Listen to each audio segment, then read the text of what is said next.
Olá, você acompanha agora os principais destaques internacionais dos últimos dias.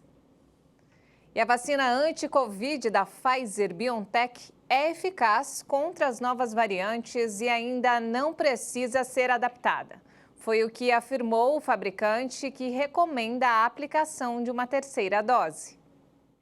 No início de julho, Pfizer e BioNTech anunciaram resultados promissores de testes com uma terceira dose e pretendiam solicitar autorização para administrá-la nos Estados Unidos e na Europa. As declarações de Ugur Sahin foram dadas durante a apresentação dos resultados financeiros da BioNTech no segundo trimestre. Desde o início do ano, o laboratório registrou 7 bilhões e 300 milhões de euros de faturamento contra menos de 70 milhões de euros no mesmo período de 2020. Antes de terminar a vacina anti-Covid-19. O laboratório já entregou mais de 1 bilhão de doses desde o início de 2021 e espera chegar a 2 bilhões e 200 milhões até o final do ano. Apenas com este fármaco, a BioNTech espera faturar mais de 18 bilhões de dólares este ano. Em maio, o laboratório previa 11 bilhões e meio de dólares em faturamento anual.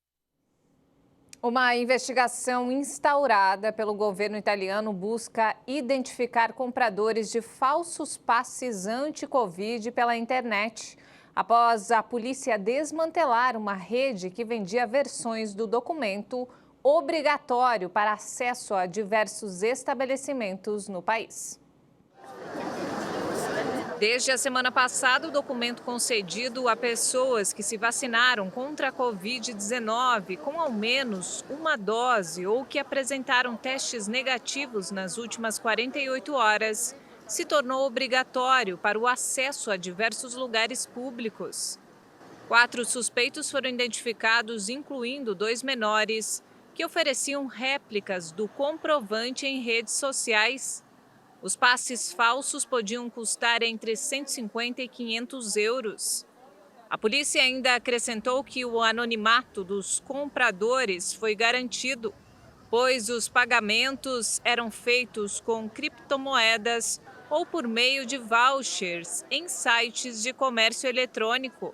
Os agentes disseram ter detectado um total de 32 canais de bate-papo usados pelos falsificadores por meio da rede Telegram. A identificação dos compradores está em andamento.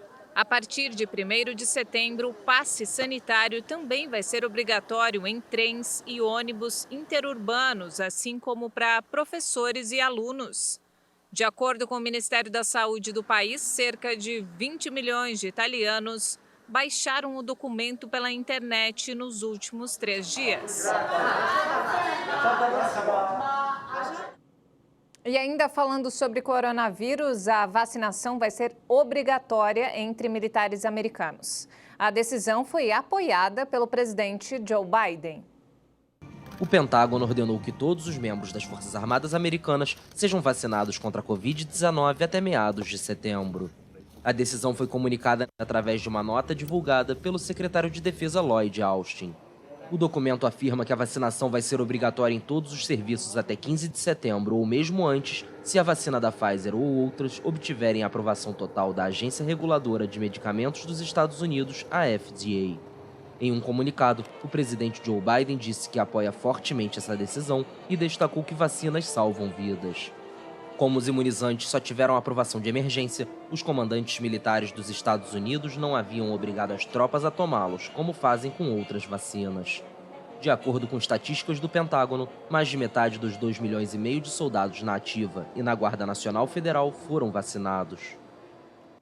E o PIB do Reino Unido registrou forte avanço no segundo trimestre, graças à reabertura da economia após o confinamento no início do ano. Os dados foram divulgados pelo Escritório Nacional de Estatística. O Produto Interno Bruto do Reino Unido registrou forte avanço de 4,8% no segundo trimestre. O PIB está se recuperando após cair 1,6% no primeiro trimestre. mas ainda não voltou ao seu nível de antes da pandemia da Covid-19, já que é 4,4% inferior em relação ao final de 2019. No segundo trimestre, a atividade melhorou com o levantamento progressivo das restrições sanitárias, especialmente após a reabertura de bares e restaurantes. O PIB se manteve principalmente pelo gasto das famílias, enquanto o investimento caiu ligeiramente. O governo celebrou o avanço econômico. O ministro das Finanças, Rishi Sunak, afirmou que a economia mostra fortes sinais de recuperação, graças ao plano de emprego e ao sucesso do programa de vacinação. Segundo o ministro, o Reino Unido apresenta a taxa de crescimento mais rápida do G7, mas ainda há desafios a serem superados. O Reino Unido tem sido um dos países desenvolvidos mais afetados pela crise sanitária. Em 2020, registrou uma queda de cerca de 10% no PIB, a pior em 300 anos, e acumula mais de 130 mil mortos por coronavírus. Olha só, um alerta alarmante divulgado pela ONU aponta que o aquecimento global é mais rápido do que se temia e está perto do limite máximo. Por volta de 2030, 10 anos antes do que se estimava, o aquecimento global poderá alcançar o limite de mais 1,5 graus, com riscos de desastres sem precedentes para a humanidade. A menos de 3 meses da Cúpula do Clima, COP26, os especialistas climáticos das Nações Unidas responsabilizaram o ser humano por estas alterações e advertiram que não há outra opção. Aprovado por 195 países, o relatório de avaliação analisa diferentes cenários de emissões. Em todos eles, a temperatura do planeta alcançaria o limite de mais 1,5 graus em relação à era pré-industrial por volta de 2030. Antes de 2050, este limite seria superado se as emissões não forem reduzidas drasticamente. Isto representaria o fracasso do Acordo de Paris. O relatório envia um sinal muito claro e inequívoco para todos aqueles que ainda estão hesitantes sobre a proteção do clima. O planeta está em perigo mortal e, com ele, seus habitantes. De acordo com os cientistas, o planeta já alcançou mais 1 grau e começa a sofrer as consequências: incêndios, inundações e ondas de frio e calor. Esta é a primeira parte da avaliação do IPCC. A segunda, prevista para fevereiro de 2022, mostrará o impacto dessas mudanças e como a vida na Terra será transformada irremediavelmente em 30 anos ou menos. A terceira parte vai abordar as soluções possíveis e é aguardada para março. E ainda falando sobre o clima, incêndios florestais de proporções históricas arrasam diversas regiões do mundo, causando mortes e forçam moradores a se deslocarem. A Argélia contabilizou pelo menos 65 mortos, 28 deles eram soldados que lutavam contra o avanço das chamas, que começaram há 2 dias. Outros 12 militares seguem internados em estado crítico. Na Itália, os incêndios florestais provocaram uma nuvem de fumaça captada por imagens de satélite. O fogo atinge a região da Calábria, no sul do país, e deixa uma grande mancha no Parque Nacional de Aspromonte. De acordo com dados do Sistema Europeu de Informação sobre Incêndios Florestais, mais de 40 quilômetros quadrados de florestas foram perdidos. Já na Sibéria, as chamas continuam a devastar a região de Yakutia. O presidente russo Vladimir Putin ordenou às autoridades na terça-feira que enviem reforços ao local. Mais de 4.000 pessoas lutavam contra o avanço do fogo. De acordo com autoridades locais, este é o verão mais seco de Yakutia em 150 anos. A região é considerada uma caixa de pólvora que viu incêndios florestais rasgarem mais de 1,5 milhão de hectares de sua floresta pantanosa. E os termômetros registram recordes de temperatura na Itália. Turistas e moradores de Roma fizeram filas nas fontes da cidade para se refrescar. Onda de calor recorde na Itália. Além de encher garrafas com água, muitos optaram por molhar o cabelo, pescoço, quase um banho completo. Vi a previsão do tempo e esperava pelo calor, mas não tão quente. Bem, esperávamos que estivesse menos, mas tudo bem, o calor não chega a sufocar. Eu sabia que estava quente, mas eu gosto. Não me importo. Está muito quente, estou suando muito, mas meio que gosto. É o objetivo do verão, sentir calor, suar e aproveitar.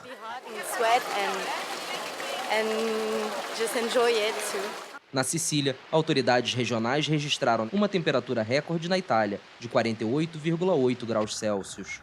Se for confirmada, vai ser também o recorde europeu, provocado pelo anticiclone Lúcifer, procedente da África e que desencadeou incêndios. Durante vários dias, as chamas alimentadas pelo vento e o calor assolaram uma região montanhosa próxima a Palermo, capital da Sicília, destruindo cultivos, casas e prédios industriais.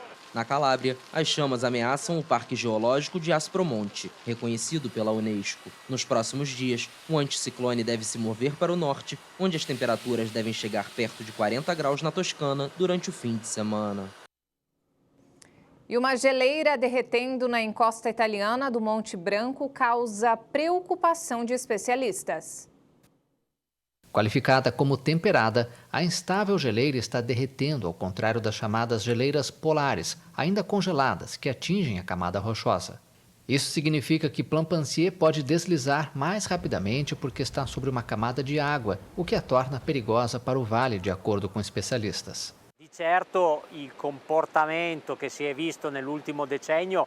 O comportamento que temos notado na última década é uma aceleração de movimentos cada vez mais importantes e com certeza relacionados com as alterações climáticas. Temos um aumento importante das temperaturas e isso provoca uma formação mais rápida do fluxo de água subglacial, uma importante circulação subterrânea de água. Como a geleira lentamente se retrai, o que vemos em quase todas as nossas geleiras, isso está levando a uma tendência de colapsos. La situazione morfologica, ovviamente, man mano che il ghiacciaio pian piano arretra, perché è un po' il comportamento che viviamo su quasi tutti i nostri fenomeni glaciali, si trova in una condizione morfologica più predisponente a eventuali crolli o meno. O cenário mais extremo prevê a queda de cerca de 800 mil metros cúbicos de gelo sobre a cidade da região e suas vias de acesso. Mas os especialistas afirmam que ainda não há garantia de que isso vai acontecer. Antes, a geleira era mais espessa e tinha uma posição mais estável na rocha. A geleira desliza de forma lenta, mas contínua, até 1,5 metro por dia em casos extremos. E em Berlim, a vacinação da Covid-19 segue em ritmo de dança. É isso mesmo, para incentivar os jovens a se imunizarem, uma casa de shows se transformou em centro de vacinação. Uma longa fila de jovens se formou em frente a uma famosa casa de shows em Berlim, na Alemanha, mas com uma pequena diferença. Eles não vieram aqui apenas para se divertir, mas para se vacinar contra a Covid-19. A cidade decidiu realizar 3 festas como forma de incentivar a imunização de jovens. Após o fechamento dos estabelecimentos por conta da pandemia, 5 locais como este se tornaram centros de vacinação em massa na capital alemã. Ainda estamos nas primeiras horas de operação, mas estamos muito satisfeitos. Nosso conceito está decolando, as pessoas estão se divertindo e, acima de tudo, vindo se vacinar. De acordo com o Ministério da Saúde de Berlim, este clube recebeu 1.500 doses dos imunizantes. Cerca de 420 pessoas se vacinaram somente na primeira festa. Até quinta-feira, cerca de 52 milhões de pessoas receberam pelo menos uma dose da vacina anti-Covid na Alemanha. O número equivale a 62,5% da população, que observa uma diminuição nas taxas de vacinação. E uma estação de tratamento em Singapura ajuda a transformar esgoto em água potável. A tecnologia que facilita o reuso é a mesma usada por astronautas da Estação Espacial Internacional. Esta estação de tratamento em Singapura trabalha em uma tecnologia que ainda enfrenta resistência em vários países: transformar águas residuais em água potável. A usina também trabalha na dessalinização da água do mar. Singapura carece de recursos naturais e é muito pequena, por isso sempre buscamos formas de explorar as fontes de água e aumentar nosso abastecimento. Nossa estratégia de gestão da água é dividida em 3 partes: coletar cada gota, reutilizá-la indefinidamente e transformar a água do mar em água potável pela dessalinização. Assim como a Namíbia e o México, Singapura é um dos países precursores na tecnologia. Mas especialistas acreditam que reciclar águas residuais é mais barato e eficiente energeticamente que retirar o sal da água do mar. De acordo com a ONU, o maior desafio não é buscar a potabilidade, mas reciclar água para uso na agricultura. Uma atividade que absorve 2/3 das extrações de água doce. Para o órgão internacional, a solução atende indústrias e pode ser usada na refrigeração de centrais elétricas. O processo de reciclagem de águas residuais é usado por astronautas da Estação Espacial Internacional, que bebem a mesma água reciclada diversas vezes. E essa edição fica por aqui. Mais informações ao longo da nossa programação. E se quiser rever nossas reportagens, acesse o canal HIT Notícias no YouTube. Obrigada pela companhia.